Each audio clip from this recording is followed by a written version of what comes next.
Hello everyone and welcome back to the Belgian Beer Brothers channel. Cedric here in Antwerp once again with a brand new brew review. Today I am revisiting another local brewery. So after Zandvliet's Sidrale with their Samhain, we're moving a bit to the side on the map for something lighter because you won't be surprised that I left a gap after that 17%er. Now today we will be visiting Kalmthout for another Swa beer by Brewery Den Houten Valk in Brew Review 109 on January 1st, 2023.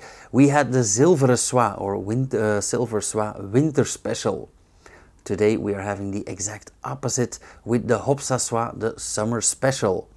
Now the HopsaSwa was meant to be a summery IPA / triple hybrid with its 8% ABV and Cascade hop treatment, but they must have done something right because they swiftly won the European Beer Challenge gold medal in London in 2021, rendering me curious as always. So without further ado, let's dive right in.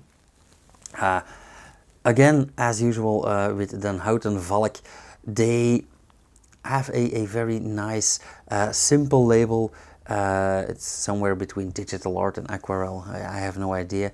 Now, I did read that they use Cascade hops, and I don't know if they still do, but this label says Nelson Sauvin. So I don't know whether they switched over from Cascade to Nelson Sauvin, or they just dry hop with Nelson Sauvin and still use Cascade in the brewing step.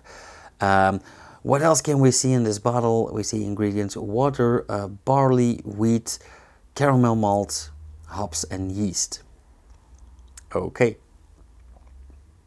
As usual, the moose, or actually a deer, as logo for Den Houten Valk, which is funny because their mascot is a moose or a deer, and their name is the Wooden Falcon. So guess I'll have to go talk with those guys about that. I do have a Swa glass that someone gave to me recently. Yeah, what can I say? Proper glassware, as Thomas always says, so we have to embrace that. Generic bottle cap. Nice carbonation in there.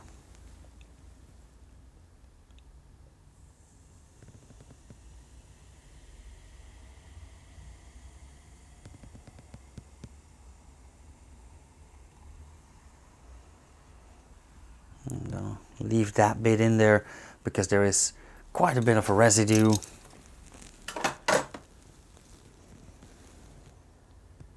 A nice hazy pale, almost orangey gold. So nice color. Nice white foam, not very long lasting, however that might be my fault because I just washed this glass. I didn't properly degrease it as might be shown here. But nice slightly off-white foam, large bubbles, a lot of bubbles. A huge amount of carbon dioxide, very, very active, also very yeasty. And maybe the Nelson Sauvin already gave it away, but a bit vinous in the nose. Not too much, it's a bit grape aroma, a bit of slight, how should I say this, dryness, sourness, nothing unpleasant at all, very interesting. A bit hoppy, slightly sweet, a bit malty, so a very wide array of aroma, which makes it very interesting. Now I'm very interested in the taste, so cheers.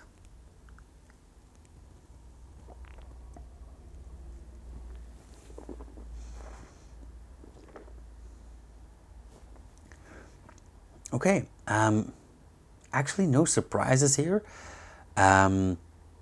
First off, as in the nose, in the mouth as well, there is a lot of carbon dioxide. Apart from that, well, nice and tingly, nice and stingy. But like I said, apart from that, first thing that immediately stands out is more vinous. It's like a medium dry white wine. So the Nelson Sauvin really does its work. I'm still amazed in how this hop works. I could have sworn that there were grapes in here, but not at all. But it still has that hoppiness and that bitterness on the side of the tongue. So I guess that they still use Cascade in brewing as well.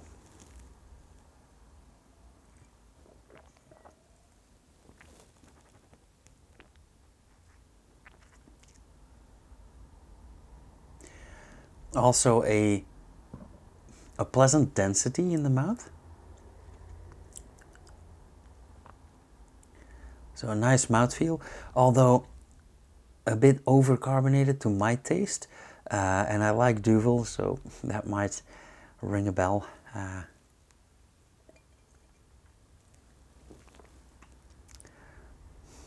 But nonetheless, yeah, very nice.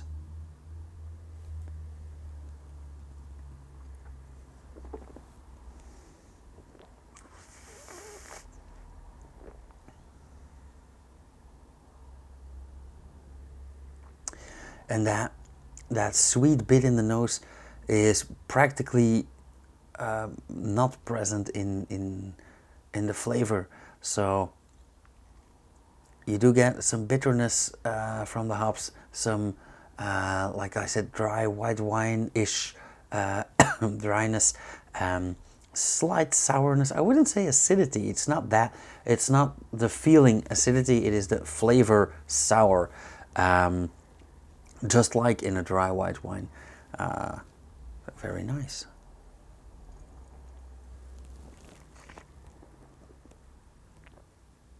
Now, I can imagine that this is a very interesting beer on a hot summer's day.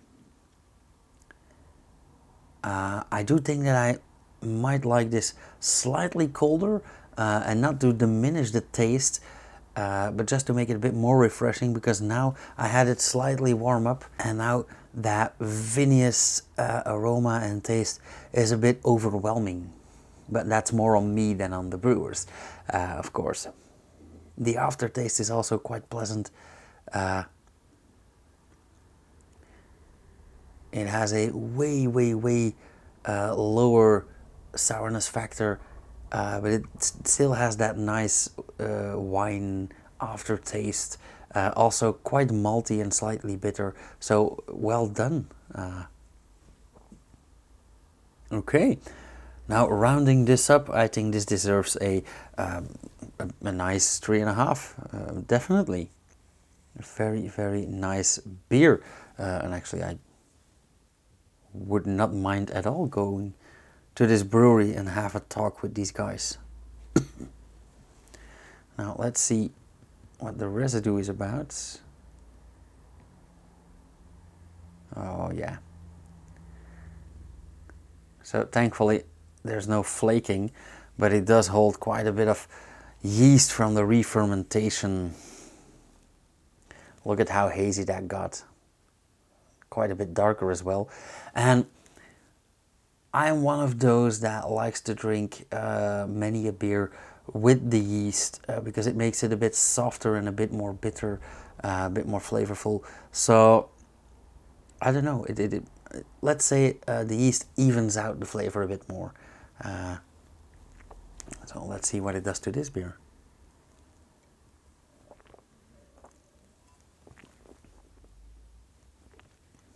Yeah, exactly that. Yeah, still 3.5. So yeah, I'm gonna enjoy this a bit further with my dinner, which is cooking right now. I will see you guys again tomorrow. Hopefully, I do have a lot of work, so don't shoot me if I'm a day overdue. But nonetheless, thank you guys so much for watching. Again, another follower. I keep getting surprised whenever I see a new follower. But thank you so much for sticking with me. If you want to follow me too, hit subscribe and the bell icon. You'll get notified whenever I upload something, which should be every Saturday and Sunday at 7-ish, if I make that deadline. And yeah, I'll see you guys tomorrow. Cheers.